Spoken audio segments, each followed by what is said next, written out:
글로벌 전략가들 시간입니다. 지금 나스닥 지수가 6거래일 연속으로 사상 최고치를 경신해 가고 있고요. 그리고 IB들에서 연말에 S&P 500의 목표치를 높여잡는 흐름들 나타나고 있습니다.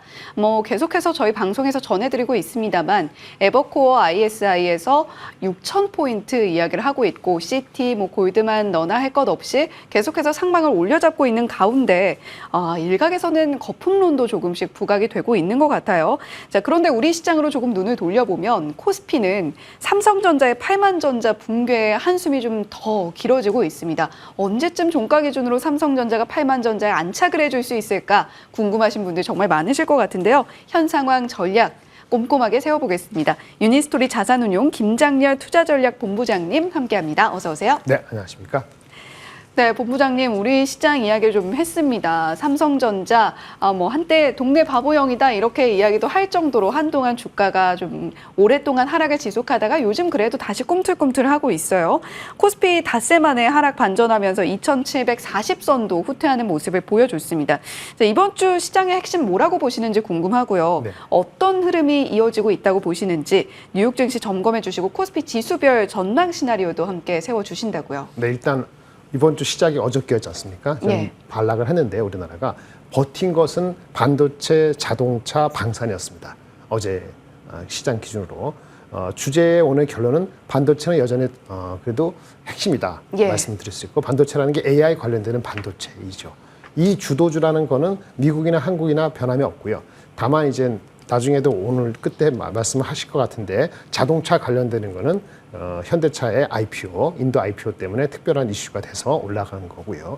예. 방산은 마치 또 방산 모멘텀에 있어서 그 수주권 관련돼서 우리 그 국방 장관이 그 해외 나가시는 거 그것도 연관되다 보니까 방산이라든지 자동차는 이번 주에 이슈가 생긴 거죠, 모멘텀이. 그러면 특별한 이슈는 없었지만은 반도체는 그대로 유지가 되는 거라고 말씀드릴 수 있겠어요. 근데 지금 앵커님 질문하신 것처럼 그런데 여기에 이제 삼성전자가 리더십을 발휘하거나 때는 최소한 시장 정도를 따라가느냐 아닌 건데 어저께 또 일부 매체에서 단독 보도 형식으로 잠깐 뉴스가 나왔다가 사라졌는데 그것이 아마 주가 영향을 준 것 같습니다. 뭐냐면은 삼성전자가 하고 있는 엔비디아향 HBM3E 최신 버전이죠. 네. 여기에 12단 제품을 지금 콜 중인데 이것이 엔비디아에서 반려했다 이런 루머 비슷한 게 기사에 나왔어요. 네, 설계 변경을 좀 요구했다 이런 내용이었죠. 그게 심리적으로 분명히 영향을 줬던 것 같고요. 이런 뉴스가 나오면은 우리가 삼성전자를 지난주에 외국인이 잠깐 들어갔던 거의 핵심은 두 가지인데요. 가장 중요한 거는 그래도 한국이 싸다. 한국이 싸니까 만약에 반도체 주도로 간다면 삼성전자가 계속 밑에 처지지는 않지 않겠냐. 2분기 실적에 대한 기대감도 원래 당초보다 높으니까. 한데 이런 뉴스가 계속 나오면은 조금 발목이 잡힐 가능성을 계속 열어두는 거니까 좀 답답한 형국이 지속될 수 있고요. 이런 것이 하나의 원인이 돼서 아까 자동차, 방산, 일부 또 실적이 좋다고 하는 수출 관련되는 게 자동차하고 반도체고 조선하고 화장품하고 하나 더 음식 쪽까지 들어왔는데 수출 주도면 우리가 좋은데 이름에도 불구하고 장에 2,800 못 가는 이유는 거의 한 80%는 삼성이 제대로 기능을 못하기 때문입니다. 그래서 결론은 AI고 AI를 하면은 한국 주식을 살 것이냐 미국 주식을 살 것이냐 이거는 여러 가지 의미가 다르지만 저는 비슷비슷하게 보면 되고요.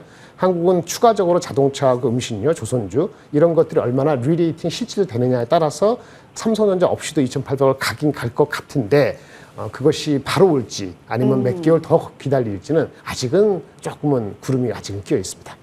예, 아무래도 삼성전자의 덩치가 좀 크다 보니까 삼성전자가 힘을 내줘야 우리 지수도 더욱더 힘차게 가속 페달을 밟게 될 텐데 그 면에서 조금 아쉽다라는 이야기를 해주셨습니다.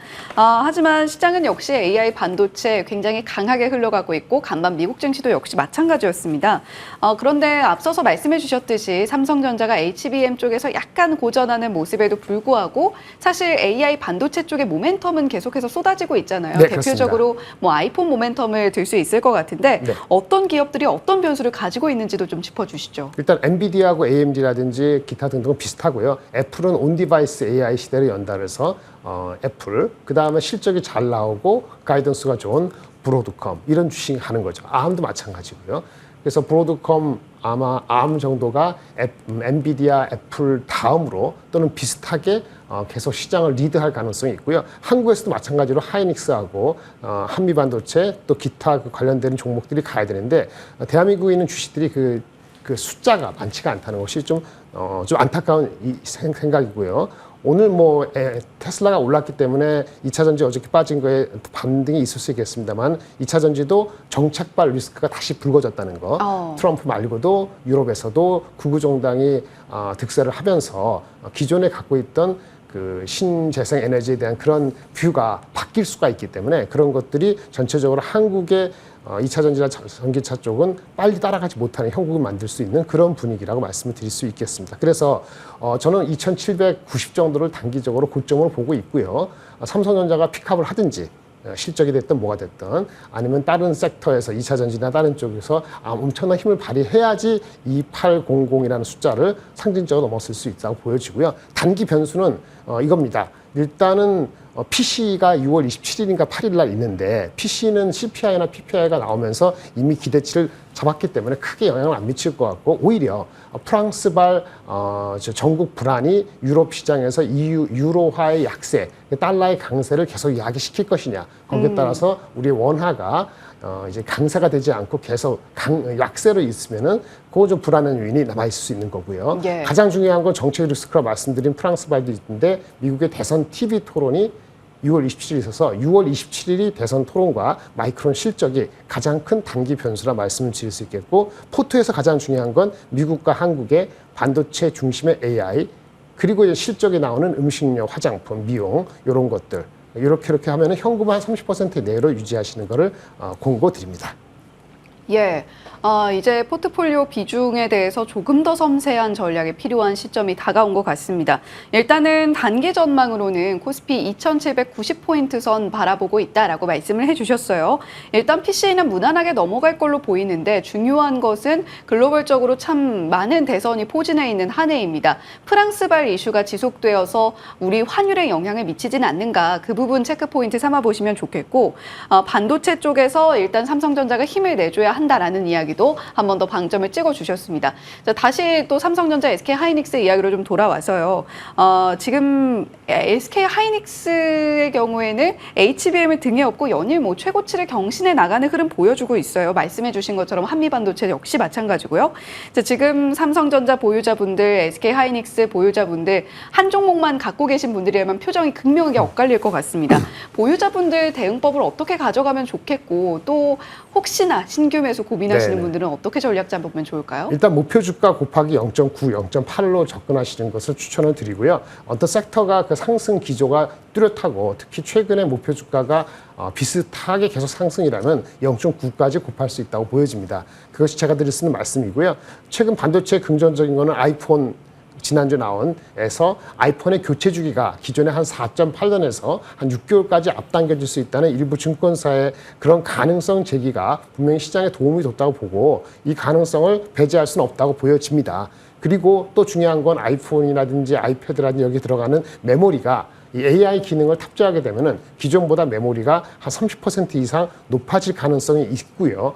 파라미터가 높아질수록 LLM 버전이 업그레이드 될수록 여기에 들어간 메모리도 들어갈 수 있다는 그런 가능성도 지금 당장이 아니더라도 올 가을 겨울에 현실화될 가능성을 열어놓으셔야 될 것 같고요. 마침 어저께 하이닉스발 뉴스는 하이닉스가 가장 반도체 D램에서 미세 공정에서 앞서 있는데 1B 나노 공정의 투자를 더해서 원래 당초에 생각했던 연말에 캐파 원래 7만 장이었는데 9만 장 수준으로 증가시킨다는 보도 역시 투자 심리에 분명히 도움을 줬다고 보여지기 때문에 어저께 앞전에 말씀드린 삼성전자의 그런 노이즈성 기사가 계속 나오면은 하이닉스가 좀 더 먼저 갈 수밖에 없다는 걸 말씀을 드리겠습니다. 예. 하지만 또 거꾸로 삼성전자가 그 HBM3를 완전히 포기했다든지 거꾸로 HBM3를 삼성전자가 나중에라도 성공했다고 해도 삼성전자 롱 하이닉스 셀 쇼트 또는 하이닉스 롱 그래서 삼성전자 쇼트라는 그런 개념이 과거하고는 한 2, 3개월 정도 달리 조금 이렇게 단기적으로 끝날 가능성이 있기 때문에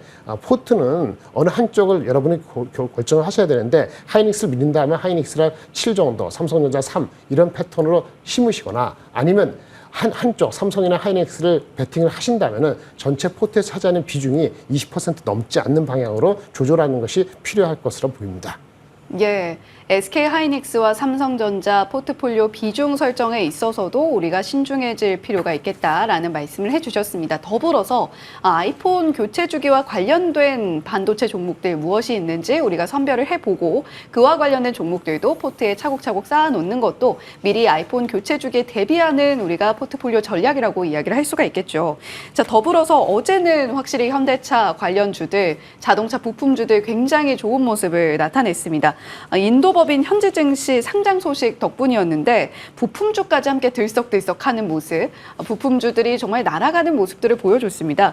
한 증권사에서 인도법인 상장 시에 최대 30% 상승도 가능하다라는 분석이 나왔는데 이와 관련해서 본부장님 의견은 어떠신가요? 네, 그 분이 코멘트한 것도 기본 데이터를 바탕으로 한 거 아니겠습니까? 예. 일단 인도 법인이 한 분기에 한 2천억, 3천억 흑자를 나고 있기 때문에 1년이면 1조 이상 흑자가 나는 거잖아요. 내년에는 더 날 수 있겠죠. 그러니까 올해 1조 이상, 내년에 1조 7천 이상 뭐 이런 식으로 해가지고 아마 가치를 생성했을 거예요. 그럼 거기에 인도라는 시장이요. 앵커님 잘 모르실 것 같은데 앵커님 애기였을 때니까. 예.